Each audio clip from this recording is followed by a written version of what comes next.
Okay, so we're on question 11b here of 2022's October-November paper 1, version 1 of that, right? Anyway, so we've got our two values of m from part A. M is minus 2 or m is plus 2. So we know that this tangent is y equals minus 2x plus 10, and we know this equation is y equals 2x plus 10. Now we're trying to find the coordinates of B and C.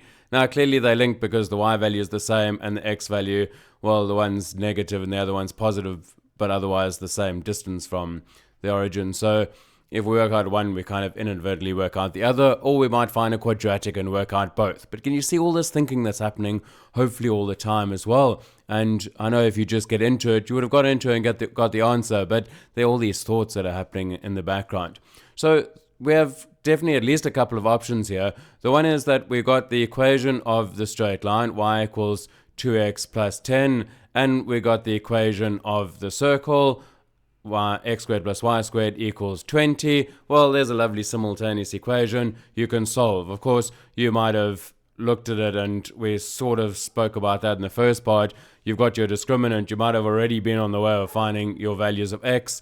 Well, there we go. And once you got x, of course, you got y by subbing into either of these.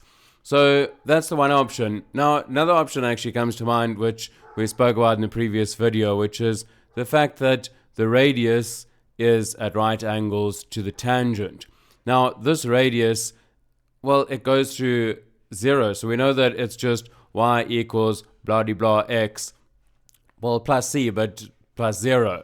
Well, the gradient of this is negative 2, so the gradient of this is just a half x. So what we could actually say as well is, well, y equals a half x must intersect with the circle x squared plus y squared equals 20, leading to a much neater, easier equation to solve, still giving us two values of x, and we can see that they're related to each other, and our y values, of course, now it's even easier to see that the y value is just going to be half whatever our two values of x are. Okay, so there's some ideas, very little bit of algebra in between that.